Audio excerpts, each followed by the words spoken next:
कमल जी के प्रथम पुण्यतिथि पर उपस्थित हमारे भारतीय जनता पार्टी के बहुत ही जुझारू और पार्टी के संवेदनशील कर्मशील अध्यक्ष भाई अश्विनी शर्मा जी, यहाँ दिल्ली में मेरे साथ जुड़े हुए भारतीय जनता पार्टी के राष्ट्रीय महामंत्री श्री तरुण चुग जी, हमारे भारत सरकार में मंत्री श्री सोम प्रकाश जी और हमारे यहाँ पर कार्यालय की देखरेख के साथ संगठन के कार्य को करने वाले हमारे बहुत बड़े वरिष्ठ सहयोगी महेंद्र पांडे जी, वहाँ पंजाब के कार्यालय में चंडीगढ़ में जुटे हुए श्री दिनेश कुमार जी, हमारे प्रदेश के संगठन मंत्री, जीवन गुप्ता जी प्रदेश के महामंत्री, हमारी पूज्य भाभी शशि शर्मा जी और हमारे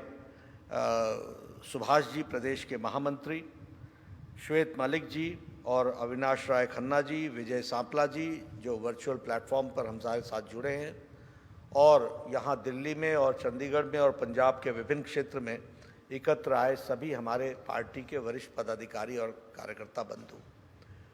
आज कमल जी के प्रथम पुण्यतिथि है।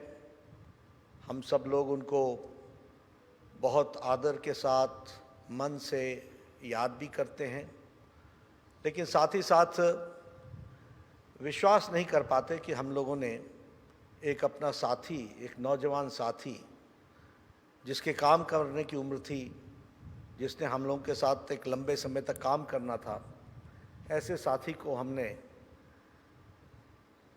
बीच में वो हमको छोड़ के चले गए, यह विश्वास नहीं होता है। क्योंकि न ही यह उम्र थी और न ही ऐसा लगता था कभी। हमेशा पार्टी के लिए समर्पित रहे, पार्टी को दिशा दी, पार्टी के लिए हमेशा आगे बढ़े, ऐसे हमारे साथी कमल शर्मा जी थे। मेरा और उनका संबंध लंबा है, विद्यार्थी परिषद के समय का है, और यह ठीक है कि मैं दिल्ली में काम उस समय देख रहा था जब उन्होंने पार्टी का काम पंजाब में शुरू किया, लेकिन फिर भी एक अच्छे सहयोगी के नाते उनके साथ मुझे काम करने का मौका मिला। हम सब जानते हैं कि बचपन से ही उन्होंने स्वयंसेवक होने के नाते राष्ट्रीयता से ओतप्रोत होकर के अपने छात्र जीवन में पूरी शिद्दत के साथ, पूरी ताकत के साथ विचारधारा को आगे बढ़ाने का काम किया। हम सब ये भी जानते हैं कि वो सचिव बने पहले प्रदेश के, बाद में वो राष्ट्रीय मंत्री बने विद्यार्थी परिषद के, और उसके बाद वो पंजाब प्रांत के संगठन मंत्री रहे और लंबे समय तक उन्होंने संगठन को चालना दी। मैं कमल जी को विशेष करके इसलिए याद करता हूं क्योंकि वो ज़माना जब उन्होंने विद्यार्थी परिषद का काम किया, उस समय मैं राष्ट्रीय मंत्री था यहाँ दिल्ली में, और मुझे याद है कि पंजाब का में आतंकवाद चरम सीमा पर था और हमारे लोगों पर जिस तरीके से अटैक हो रहा था, हमारी विचारधारा के साथ जुड़े हुए लोगों पर अटैक हो रहा था, वो सब हम सबको याद है। 5 बजे के बाद शाम के पंजाब में चलना फिरना बंद हो जाता था, सड़कें सूनी हो जाती थी, हाईवेज पर कोई दिखता नहीं था, बीच बाज़ार में कब कौन किस पर गोली चल जाएगी इसका कोई अंदाज़ा नहीं था, कब अमृतसर के बाज़ार में गोली चलेगी, कब जलंधर में चलेगी, कब सड़क पर चलेगी, कब किसी सिनेमा हॉल के बाहर चलेगी, कोई अंदाज़ा नहीं था। ऐसा आतंकवाद का माहौल था, और उस समय कैंपस में काम करना अपने आप में चुनौती थी। और मुझे अच्छी तरीके से याद है कि कमल शर्मा ने डट करके संगठन का काम किया, कैंपस में काम किया और कैंपस में पार्टी की विचारधारा को खड़ा रखा। यह बहुत बड़ा योगदान उनका रहा है, जिसको हमको ध्यान रखना चाहिए। मुझे याद है एक ज्योति यात्रा निकली थी और मुझे उस ज्योति यात्रा के साथ अमृतसर में जाने का मौका मिला, तो मैंने उस समय, मुझे ये भी याद है वो शायद कोई अमृतसर का डीएवी कॉलेज था या कोई इवनिंग कॉलेज था, लॉ कॉलेज था, वहाँ हम सब लोग गए थे। वहाँ भी भाषण मुझे देना था, मैं भाषण दे रहा था, बीच में भाषण रोका गया था, उसको डिस्टर्ब किया गया था। कमल शर्मा ने बड़े बुलंदी के साथ वहाँ खड़े होकर के उन भाइयों के साथ बातचीत करके, मेरा लेक्चर भी पूरा हुआ था और उनको अपने साथ समावेश करके उनके साथ कैंटीन में चाय पी करके हम लोग वापस आए थे। तो इस तरीके का दम रखने वाले, हिम्मत रखने वाले, विचारों से लोगों को प्रभावित करने वाले ऐसे कमल शर्मा थे। मुझे यह भी ध्यान में है कि वो नेता भी थे और संगठक भी थे। और नेता हम इसलिए कहते हैं क्योंकि विपरीत परिस्थिति में जहां कोई नहीं खड़ा होता था वहां खुद खड़ा होने के लिए वो तैयार रहते थे। और संगठक इसलिए मैं कहता हूं क्योंकि संगठन की रचना करना, कॉलेज में जाकर के यूनिट बनाना, कैंपसेस में लोगों को जोड़ना, यह उनकी कला थी। इसके से मैं कह सकता हूं कि उनमें संगठन की कला भी थी। बाद में हम सबको मालूम है कि भारतीय जनता पार्टी में आए। वो भारतीय जनता पार्टी के, मुझे याद है कि अश्विनी शर्मा जी के साथ वो महामंत्री रहे और पंजाब के एक बहुत बड़े भूभाग का काम उनके पास था। वो सभी लोगों को जोड़ते तो थे ही थे, पार्टी के लिए कार्यक्रम की रचना भी सोचते थे कि कैसे कार्यक्रम किए जा सकते हैं। फिर मुझे ये भी याद है कि अश्विनी शर्मा अध्यक्ष बने तो उनके साथ भी वो महामंत्री थे। और मुझे वह भी याद है जब मैं चुनाव प्रभारी के रूप में, महामंत्री के रूप में जब मैं पंजाब गया तो उस समय अश्विनी शर्मा और कमल शर्मा जी के साथ और हमारे संगठन मंत्री अजय जम्वाल जी होते थे। इन तीनों के साथ मुझे काम करने का मौका मिला। मुझे एक घटना बहुत याद है कि मैं जब गया वहाँ और मैं जब चुनाव का काम देख रहा था तो मैंने कहा कि भाई सबसे पहले तो मुझे पंजाब समझना है, सीट बाय सीट समझनी है। और सीट बाय सीट समझने का मतलब सिर्फ बीजेपी जहाँ लड़ रही है वही नहीं, मुझे अकाली दल भी समझना है और उनके बारे में भी जानकारी लेनी है। तो मैंने कहा कि कोई बात नहीं, मैंने निवेदन किया। अश्विनी शर्मा जी भी थे, उन्होंने कहा ठीक है ज़रूर बैठेंगे। मैंने कहा जरा आप लोग अपनी तैयारी कर लीजिए तो हम कल आपके साथ बैठेंगे।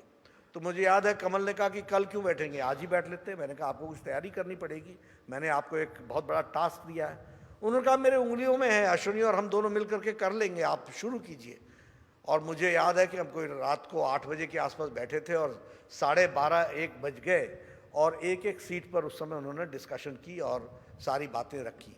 तो ऐसा संगठन की जानकारी रखना, मैं ये तो समझ सकता था कि अश्विनी शर्मा और कमल शर्मा जी बीजेपी की सीटों के बारे में चर्चा करेंगे, लेकिन वो अकाली दल की भी सीटों के बारे में चर्चा कर लेंगे और वहाँ हमारे क्या योगदान है और हमारी क्या स्थिति है इसके बारे में भी चर्चा कर लेंगे। इतना डीप ज्ञान पंजाब के बारे में था। और ये कहना कि अभी बैठ लेते हैं, ये बताता था कि उनकी संगठन कुशलता कितनी थी और संगठन की जानकारियाँ कितनी थी। आज वो हमारे बीच में नहीं है, हम सब लोग उनकी कमी महसूस करते हैं। वह पंजाब के संगठन के साथ ऐसा जुड़ा हुआ नाम था जिसने उसको, पार्टी को बढ़ाने में बहुत बड़ा योगदान किया था। आज जहां हम उनको याद करते हैं वहीं ये हमारी जिम्मेवारी बनती है, हमारी महामंत्रियों की जिम्मेवारी बनती है। अश्विनी जी तो हमारे मित्र हैं, उनके साथ हमने कई बार विचारों का साझा किया है, लेकिन हमारे जो हम मंत्री हैं और हमारे कार्यकर्ता हैं, कार्यकारिणी के सदस्य हैं, सबसे मैं निवेदन करना चाहूँगा कि अगर हमको कमल शर्मा को सच्ची श्रद्धांजलि देनी है, अगर हमको सही में उनके बताए रास्ते पर चलना है, तो हमें पंजाब में नंबर 1 पार्टी बनने के लिए संकल्प लेकर के चलना होगा। उसके लिए आगे बढ़ना पड़ेगा, यह हमको काम करना पड़ेगा। मैं उस समय भी कहता था, आज भी कहता हूँ कि पंजाब में बहुत बड़ा टैलेंट है और बहुत ताकत है। हमको सिर्फ अपने ताकत को पहचानने की ज़रूरत है और साथ ही साथ अपने साथियों को, अपने विचार से जुड़े लोगों को समेटने की ज़रूरत है।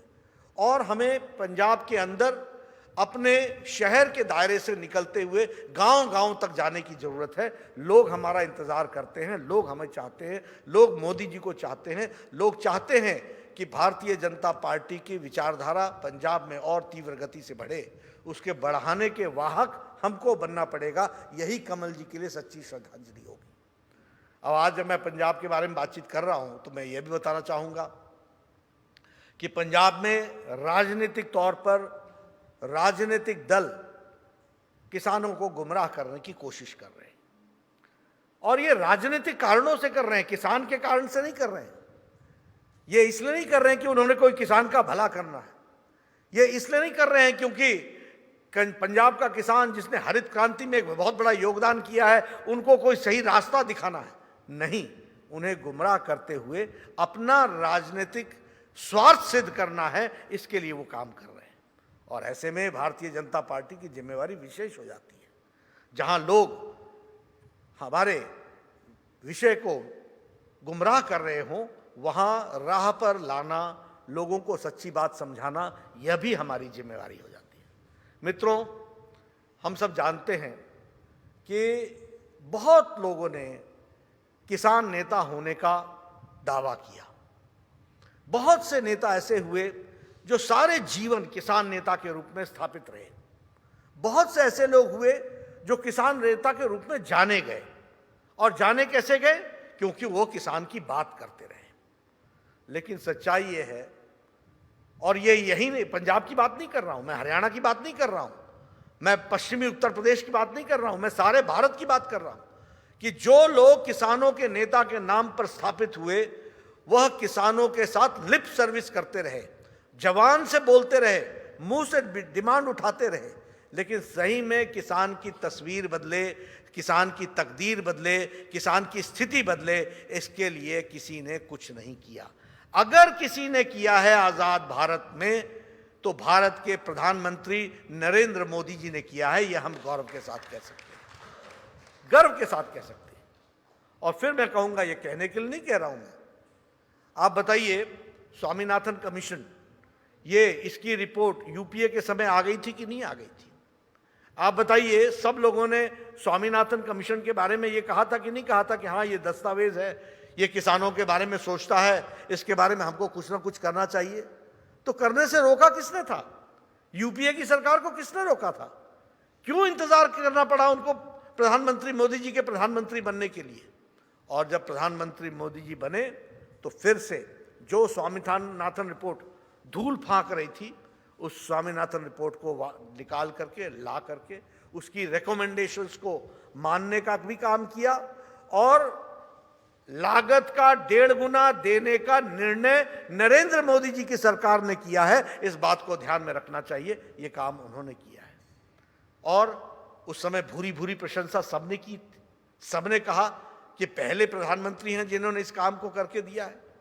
उसी तरीके से जब दूसरी बार चुनाव जीत करके आए, तो उस समय वायदा किया था कि हम किसानों के लिए हम किसान सम्मान निधि देंगे। आपको याद होगा कि प्रथम किश्त दी गई, और प्रथम किश्त देने के बाद फिर दूसरी किश्त दी गई। पहले कहते रहे ये चुनावी जुमला है, ये चुनाव के लिए है। हम उस समय भी कहते थे, आप कहते हो कर्जे माफ करेंगे, कर्जे माफ करेंगे। 10 साल का किसान का कर्जा कुल मिलाकर के 54,000 करोड़ रुपए बना था, और एक समय की किश्त देने का, साल भर का 3 किश्तों को देने का 94,000 करोड़ के आसपास खर्च आना था। लेकिन प्रधानमंत्री मोदी जी ने तय किया कि प्रधानमंत्री किसान सम्मान निधि में किसानों को यह किश्त दी जाएगी। और हम आज खुशी के साथ ये कह सकते हैं कि प्रधानमंत्री जी ने 8 करोड़ 56 लाख लोगों को 2-2 हज़ार रुपये करके 6,000 रुपये पिछले साल का और इस साल की 2 किश्तें दी है। इस बात को भी हमको ध्यान में रखना चाहिए। ये काम किसी ने किया तो नरेंद्र मोदी जी ने किया है। अभी मित्रों, ये जो किसान रिफॉर्म्स की बात है, ये रिफॉर्म्स किसान को आज़ादी दिलाता है। और क्या किसान को आज़ादी नहीं दिलाने हैं? क्या किसान को आज़ादी नहीं चाहिए? आप बताइए, देश भर में कोई भी सामान कोई भी व्यक्ति पैदा करता है या प्रोड्यूस करता है या मैन्युफैक्चर करता है, फिर चाहे वो ये माइक हो, फिर चाहे वो घड़ी हो, फिर चाहे वो कपड़े हों, फिर चाहे वो चश्मा हो, क्या उसको वह किसी भी देश की, दुनिया की मार्केट में उसको बेच सकता है कि नहीं बेच सकता है? बेचने का अधिकार है कि नहीं है? तो फिर किसान अगर अपना खेत से प्रोड्यूस कोई चीज करता है, फिर चाहे वो चावल हो, गंदम हो, मक्का हो, सब्जी हो, फल हो, फ्रूट्स हो, कुछ भी हो, वह अपने उत्पाद को अपने जिले से बाहर, अपने प्रदेश से बाहर क्यों नहीं बेच सकता है? क्यों उस पर बंदिश थी? और बंदिश क्या थी? और पंजाब में तो अजब की बंदिश थी। पंजाब में बंदिश ये थी कि तुम अपने गांव के नजदीक के सब्जी मंडी में ही बेचोगे, आप जिले से भी बाहर अपना फल नहीं ले जा सकते, जिले से बाहर अपना चावल नहीं ले जा सकते, जिले से बाहर अपना गेहूं नहीं ले जा सकते। आपको प्रोक्योरमेंट करना होगा तो उसी के बीच में करना पड़ेगा। और एक बात और बता दूं, पंजाब में तो आप आड़ती भी नहीं बदल सकते थे, यह स्थिति थी। प्रधानमंत्री जी ने कहा, सिर्फ एक ही बात कही कि आप अपने सब्जी मंडी में बेचना चाहते हो, अनाज मंडी में बेचना चाहते हो, आप बेचो। आप नहीं बेचना चाहते हो, आपको आजादी है। आप दूसरी मंडी में बेचना चाहते हो, आप दूसरी मंडी में बेचो। आप जिले से बाहर बेचना चाहते हो, आप जिले के बाहर बेचो। इसमें कहां गलती है, कहां गलत चीज है? यह किसान को आजादी देने का काम किया तो प्रधानमंत्री मोदी जी ने किया, जिसको हमको समझना चाहिए। और उन्होंने कहा कि आपको हम यह भी सुविधा देंगे कि आप यह पता कर सको कि इस समय आपके उत्पाद का दाम जालंधर में क्या है, अमृतसर में क्या है, पठानकोट में क्या है, भटिंडा में क्या है, लुधियाना में क्या है, किस रेट बिक रहा है, यह भी आप पता कर सकते हो। और फिर आप तय करो कि आपने अपना सामान कहां बेचना है। आप अपनी मंडी में बेचना चाहते हो, बेचो, कोई दिक्कत नहीं है, कोई रुकावट नहीं है। लेकिन मंडी से बाहर भी बेचना चाहते हो तो बेच सकते हो। यह ताकत आपको हमारे फार्मर्स रिफॉर्म्स बिल में आया है, इसको हमको समझना चाहिए। और एक चीज और उसमें जोड़ी गई है कि आर्टिफिशियल इंटेलिजेंस का भी सपोर्ट हम आपको देंगे। यानी किसान अगले सप्ताह उसके उत्पाद का क्या दाम होगा किस मार्केट में, इसकी भी जानकारी हम देंगे, ताकि किसान तय कर सके कि उसने आज बेचना है या अगले सप्ताह बेचना है, यहां बेचना है या वहां बेचना है। क्या यह आजादी देना गलत है? क्या यह पंजाब के किसानों को आजादी देना गलत है? फिर बात आई एमएसपी की। अरे एमएसपी हमारी सरकार ने बढ़ाया, हमारी सरकार ने उसकी लागत बढ़ाई, और हमने कहा कि एमएसपी रहेगा, हमेशा था, है और रहेगा। यह भी प्रधानमंत्री मोदी जी ने कहा, हमारे कृषि मंत्री जी ने कहा कि यह भी रहेगा। इसमें दिक्कत की क्या बात थी? कौन सी दिक्कत की बात थी? अच्छा, मैं बड़े स्पष्ट शब्दों में पूछना चाहता हूं, अमरिंदर सिंह मेरे को जवाब दें कि 2019 के मैनिफेस्टो में कांग्रेस ने लिखा है कि नहीं लिखा है कि हम अनाज मंडी से किसानों को आजादी दिलाएंगे? यह लिखा है कि नहीं लिखा है? यह लिखा है कि नहीं लिखा है कि हमारी essential commodities act of 1955 will go away? यह लिखा कि नहीं लिखा कि कॉन्ट्रैक्ट फार्मिंग को हम और सुदृढ़ बनाएंगे? आपने अपने मैनिफेस्टो में लिखा, मोदी जी ने करके दिखा दिया। करके दिखा दिया क्योंकि मोदी जी ने कर दिया, इसलिए विरोध करना है? यह है तरीका सोचने का? आप में अगर ताकत है तो आप अपनी मैनिफेस्टो को कहिए कि आप ये गलत लिखा था। आप कहिए कि हमने लोगों को धोखा दिया था जब हम चुनाव में गए थे। आप बताइए उनको, अगर आप में ताकत है, if you have the political honesty, आपको कहना चाहिए कि हमसे गलती हुई है। चित भी मेरी, पट भी मेरी, हर एक तरीके से हमको ही देखने का तरीका बन गया। ये कौन सा तरीका है? अभी हमने कॉन्ट्रैक्ट फार्मिंग की बात की। कॉन्ट्रैक्ट फार्मिंग में हमने क्या कहा कि देखिए किसान को कितना हमने एम्पावर किया है कि कभी भी कोई भी कॉन्ट्रैक्ट नल एंड वॉइड हो जाएगा अगर कॉन्ट्रैक्ट में जमीन का कॉन्ट्रैक्ट होता है। जमीन का कॉन्ट्रैक्ट नहीं होगा, कॉन्ट्रैक्ट होगा तो जमीन पर उपजने वाले उपज का कॉन्ट्रैक्ट होगा। यह साफ लिख दिया गया है। कोर्ट में तब जाना जब तुम्हारा एसडीएम फैसला ना करे। और उसके साथ साथ यह भी लिख दिया कि अगर फसल में ऊंच नीच होती है, यानी मौसम खराब होता है, फसल बर्बाद होती है, तो उसका नुकसान भरपाई व्यापारी करेगा। और फायदा होता है तो फायदे का बोनस भी पहले से तय होगा और फायदे का पार्ट किसान को मिलेगा, किसान के पक्ष में जाएगा, नुकसान का पार्ट व्यापारी के पक्ष में जाएगा। यह उसमें साफ लिखा हुआ है। इतना किसान के प्रति समर्पित बिल, और कोई तर्क करने के लिए तैयार नहीं है। मैं कई बार बोलता हूं, आओ हमारे साथ चर्चा करो। ना ना, चर्चा नहीं करना, विरोध करना। अरे क्या विरोध करना? इसका मतलब तो ये, आज कांग्रेस की हालत ये हो गई है कि यह मोदी जी का विरोध करते करते देश का विरोध करने लगे हैं। मोदी जी का विरोध करते करते किसानों के विपरीत खड़े हो गए हैं। ये इनकी स्थिति हो गई है, ये इनका मेंटल सिचुएशन आ गई है। आप बताइए, एसेंशियल कमोडिटीज एक्ट 1955 क्यों लगा था? इसलिए लगा था अनाज कम था और उसकी कमी रहती थी, होर्डिंग ना हो, स्टॉकिंग ना हो, इसके लिए उस समय एसेंशियल कमोडिटीज एक्ट लगा था। आज हमारे पास भरे हुए गोदाम हैं, हमारे फूड कॉर्पोरेशन ऑफ इंडिया के गोदाम भरे हुए हैं। एक साल नहीं, अगले साल से अगले साल के लिए भी भोजन कराने के लिए ये व्यवस्था हमारे पास है। अब ऐसी स्थिति में एसेंशियल कमोडिटी एक्ट का में परिवर्तन करना था कि नहीं करना था? क्या हमको उसी लीक पर चलना है? और हम नहीं कह रहे, आप अपना मैनिफेस्टो उठा के देख लो, आपने लिखा है as old 1955 act of essential commodity act will go away. ये आपने लिखा है, ये शब्द आपके मैं पढ़ के सुना रहा हूं। मित्रों, ये क्या है राजनीति? ये किस तरीके की राजनीति है? ये कहां ले जा रहे हैं प्रदेश को? सिर्फ इसलिए विपक्ष में बैठे हैं तो इसलिए विरोध करना है तो हर एक चीज का विरोध करो, उसका भी विरोध करो जिसके लिए खुद चुनाव में वोट मांगे हैं तुमने, जिस बात पर तुमने वोट मांगे हैं। इसलिए मित्रों, मैं ये कहना चाहता हूं कि जहां तक किसान का सवाल है, यह बहुत ही दूरगामी प्रभाव छोड़ने वाला, किसानों को आजादी दिलाने वाला, किसान के हक में फैसला करने वाला ये रिफॉर्म्स है, इसको हमको समझना चाहिए। और इसीलिए हम शान के साथ, पूरी शिद्दत के साथ और पूरे अदब के साथ और पूरी हलीमी के साथ और पूरे, जिसको मैं बोलता हूं कि हम्बलनेस के साथ किसानों से संपर्क साध करके उनके साथ उनके हर प्रश्नों का जवाब भारतीय जनता पार्टी के कार्यकर्ताओं को पंजाब में देना होगा। इस काम को अपने वीडियो हमें उठाना पड़ेगा। आप किसान के यूनियन से बातचीत कीजिए, आप उनके साथ सारी चर्चाएं कीजिए। हम हमेशा तैयार रहे हैं उस बात के लिए।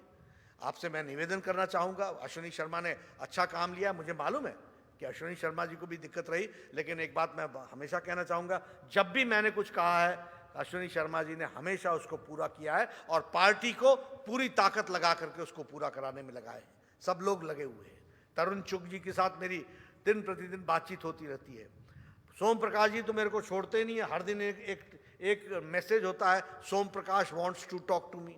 मतलब ये मैसेज होता है, मैं बात करता हूँ, एड़ा होया जी पंजाब से, एड़ा होया जी, ओ होया जी, ओदा हो रहा जी, ओदा हो रहा। मैं कह सब कुछ हो रहा, तुहानू भी सच्ची गल तो दस नहीं पैगी, सच्ची गल तो लोगों को दसने पैगा, तो वो बात आपको सच्ची तो बतानी पड़ेगी। और मुझे पूरा विश्वास है कि आप सब लोग इस काम को करेंगे। और देखिए मित्रों, जो परिवर्तन लाता है उसी को विरोध सहना पड़ता है। जो परिवर्तन लेकर के चलता है उसको ही ये मादा रखना पड़ता है कि वह उसको पूरी ताकत से आगे बढ़ाएगा। और भारतीय जनता पार्टी के कार्यकर्ताओं पर मुझे भरोसा है, देर सवेर सब हमारे साथ आएंगे। यह राजनीतिक दृष्टि को ध्यान में रख करके ये किया गया है। इसलिए दो बातें मैं कहना चाहता हूं। एक तो पार्टी की ताकत को बढ़ाइए, और अगर कमल, जैसा हम सब लोग कमल जी को श्रद्धांजलि दे रहे हैं, जैसा कि हम लोग कमल जी को याद करते हैं, तो याद करने का सही तरीका ये होगा कि पार्टी को पंजाब की धरती पर मजबूती दी जाए। और दूसरा, किसान जिनको गुमराह करने की कोशिश चल रही है, उनसे सीधा संपर्क करते हुए सारी बात अपने तरीके से बताने की आवश्यकता है। उनके प्रश्नों का उत्तर भी ढूंढ करके देने की ज़रूरत है, उनके प्रश्नों का समाधान करने की भी ज़रूरत है। मुझे पूरा विश्वास है कि आप सब लोग इसको करेंगे। आज फिर से पुनः मैं कमल अपने मित्र को याद करता हूं, और मैं ही नहीं करता हूं, हम सब करते हैं। जब अश्विनी शर्मा जी ने मुझे फ़ोन किया और उन्होंने कहा कि उनकी प्रथम श्रद्धांजलि है, पहला प्रश्न मेरा था कि साल अश्विनी भाई को, कमल भाई को गए हुए साल हो गया? मैंने अश्विनी भाई से पूछा, बोले हाँ 1 साल हो गया। मैंने लगता नहीं है, और ऐसे तो विश्वास ही नहीं होता है कि हम अपने मित्र को हमारे बीच में नहीं है, लेकिन फिर भी सच्चाई को मानना पड़ता है। सच्ची श्रद्धांजलि यही होगी कि हम उनके बताए रास्ते पर चलें। और मैं भाभी शशि जी से एक निवेदन ज़रूर करूँगा कि आप अपने आप को कभी भी अकेला न समझिए। सारी पार्टी आपके साथ खड़ी है, पार्टी परिवार है, और परिवार में आप और हम सब एक हैं, सब एक साथ चलेंगे और पूरी ताकत के साथ कमल शर्मा जी के बताए रास्ते को मजबूती प्रदान करेंगे। इन्हीं शब्दों के साथ बहुत बहुत धन्यवाद। जय भारत, जय पंजाब।